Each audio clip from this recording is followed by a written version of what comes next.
Hello, I'm Steve Smith and I'm a scientist at the Committee on Climate Change, which is responsible for advising the government to provide independent and expert information on reducing emissions and preparing for the impacts of climate change. And I'm going to talk about UK climate policy. So our national action is framed by the Climate Change Act, which was passed by Parliament in 2008. And this set up four main things. First, it created a long-term target for UK emissions of greenhouse gases. By the year 2050, we're aiming to get an 80% reduction below where we were in 1990.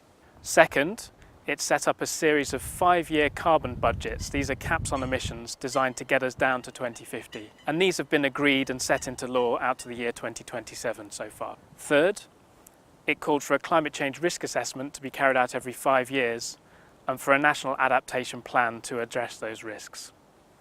And fourth, it created the Committee on Climate Change to advise on all these targets and also to keep track of progress to monitor whether we're actually going to meet these targets.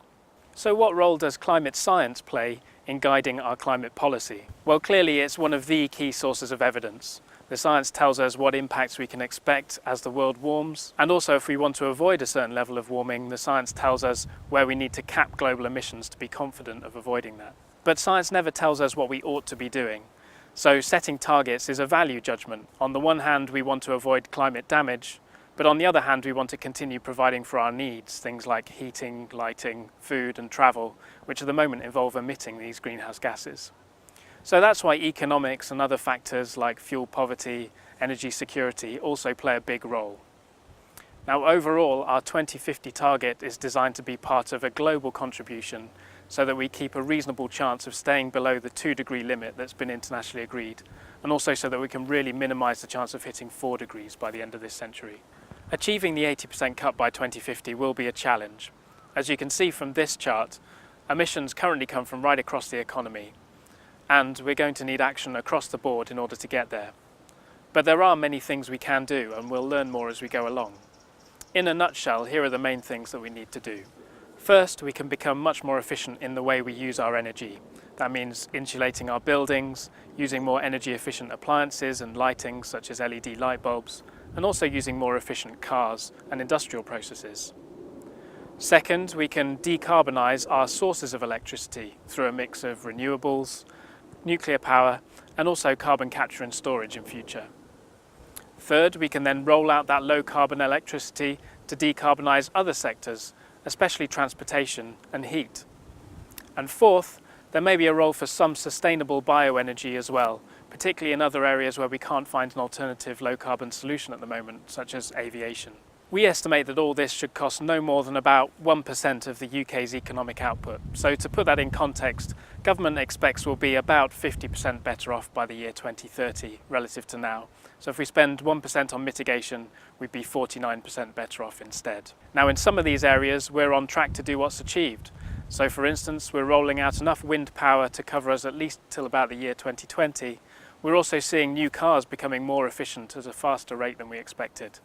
But in other areas we're behind, particularly for instance in developing carbon capture and storage technology, but also in insulating our homes.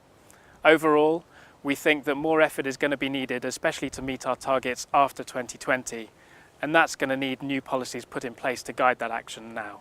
That's mitigation. There's also adaptation. Now we're already seeing the climate change, and it will carry on changing for as long as global emissions continue. For the UK, that might mean some benefits, such as longer growing seasons, but it also means big potential risks. 3 of them are flooding, water scarcity, and habitat degradation. 5 million homes and businesses are currently exposed to flooding, and it causes a lot of damage. Last winter, it cost us £1 billion, and back in 2007, it cost us £3 billion. Now, projections point to flooding becoming more extreme in the future. So what we expected as a once-in-a-century event only recently could come round every decade or so by the end of the century. With water scarcity, we might not think of the UK as generally being short of water, but actually some areas are water stressed already, and that's mainly because we have a high population density. Currently, about 8% of water areas are at risk of not meeting demand if there's a severe drought, but that could rise up to nearly 50% by the 2030s if we don't take any action. And then there's habitat degradation, We have a long history in this country of degrading and fragmenting habitats, and 60% of species studied in this country are in long-term decline. Now, climate change is going to add further pressure to the natural environment, and we don't just enjoy it when we go for walks, but it provides us with key services like food, flood protection and clean water. Now, in forecasting these impacts and all the other potential impacts from a changing climate, there are very big uncertainties. So adaptation policy is all about taking sensible precautions now to avoid unnecessary damage in the future. And to do this, we focus on two main areas. The first is taking low regret actions. These are things that make sense today and in almost any other future climate.